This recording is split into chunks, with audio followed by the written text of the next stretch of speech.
આજે આપણે કોબીજના પરોઠા બનાવીશું. ચલો આપણે હવે એનો લોટ બાંધીએ. આ ઘઉંનો લોટ લીધો છે મેં. હવે એની અંદર આપણે તેલ નાખીશું.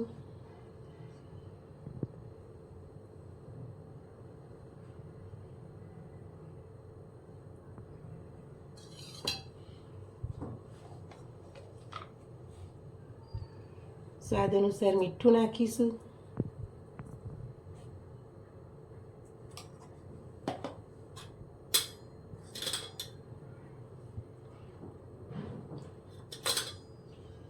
અડધી ચમચી જેવી હળદર નાખીશું.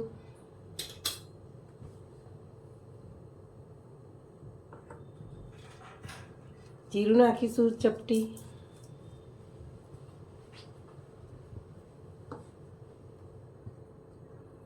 મરચાંની પેસ્ટ નાખીશું.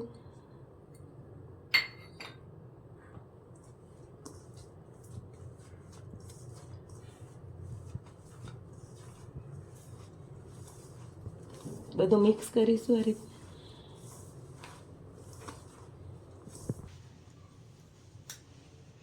અડધી ચમચી ધાણા જીરું નાખીશું. અડધી નાની ચમચી મરચું નાખીશું. લીલા મરચાંની પેસ્ટ નાખીશ એટલે લાલ મરચું ઓછું નાખવા. થોડી કોથમીર નાખીશું અને નાની અડધી કોબી છીણેલી લીધી છે એ નાખીશું. હવે બધું મિક્સ કરી નાખીશું આપણે.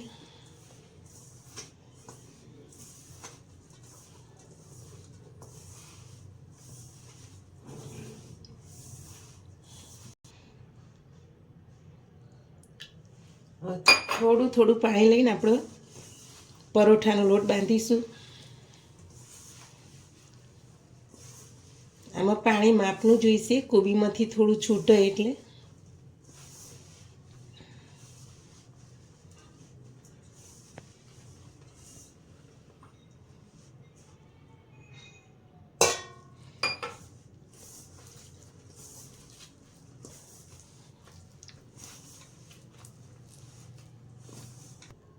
આપણો પરોઠાનો લોટ બંધાઈ ગયો. 5 મિનિટ રહેવા દઈશું, પછી આપણે વણીશું. આ રીતના હવે 5 મિનિટ થઈ ગઈ છે. આ રીતના હવે આપણે લુવા બનાવી દઈએ જો. અને પછી આ લોટવાળા સેજ કરી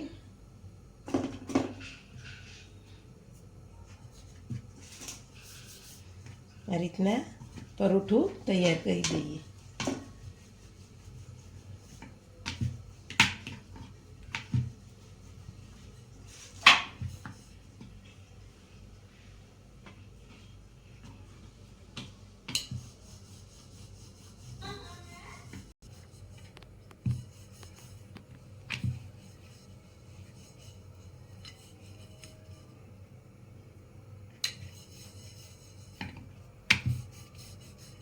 તમારે જેવા વણવા હોય એવા વણી શકો. ત્રિકોણમાં બનાવી શકો, ગોળમાં બનાવી શકો, બાળકોના લંચમાં પણ ભરી શકો. આપણે અહીંથી તવી ગરમ કરવા મૂકી. હવે તવી ગરમ આપણી થઈ ગઈ છે. હવે આ રીતના તેલવાળી કરી દઈએ. અને આ રીતના પરોઠું આપણું મૂકી દઈએ. બીજું પણ આ રીતના આપણે તૈયાર કરીએ.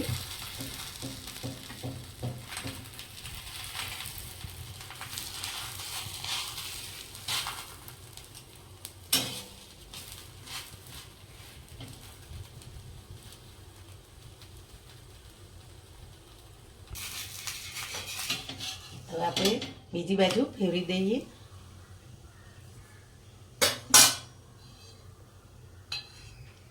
બીજી બાજુ પણ આ રીતે તેલ આપણે થોડું નાખી દઈશું.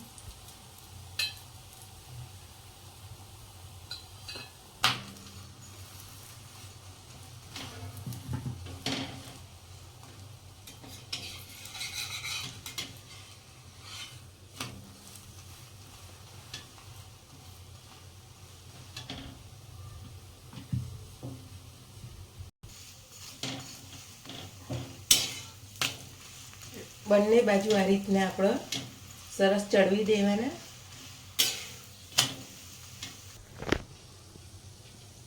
હવે જો આપણું પરોઠું કોબીનું તૈયાર થઈ ગયું છે. કોબીનું જો સરસ. આપણે બાળકોને લંચમાં ભરવું હોય તો આ રીતના ચીઝ પરોઠા પણ આના બનાવી શકો તમે કોબીજના. જો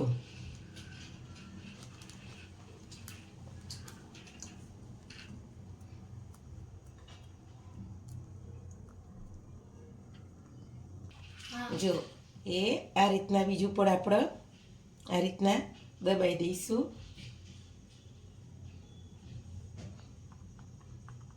દવા કાઢી એ આ રીતના કરીશ. જો હવે આપણે તેલ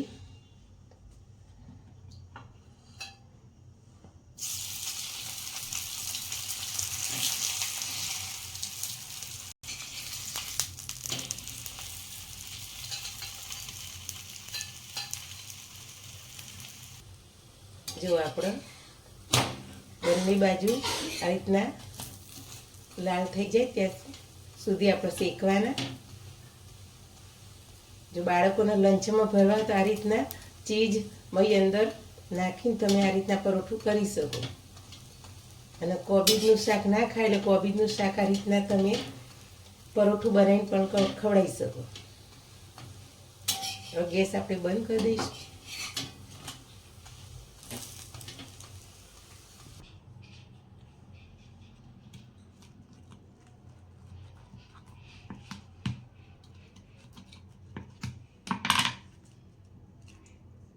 જો આપણા કોબીજના ચીઝ પરોઠા તૈયાર. આપણા કોબીજના પરોઠા તૈયાર થઈ ગયા.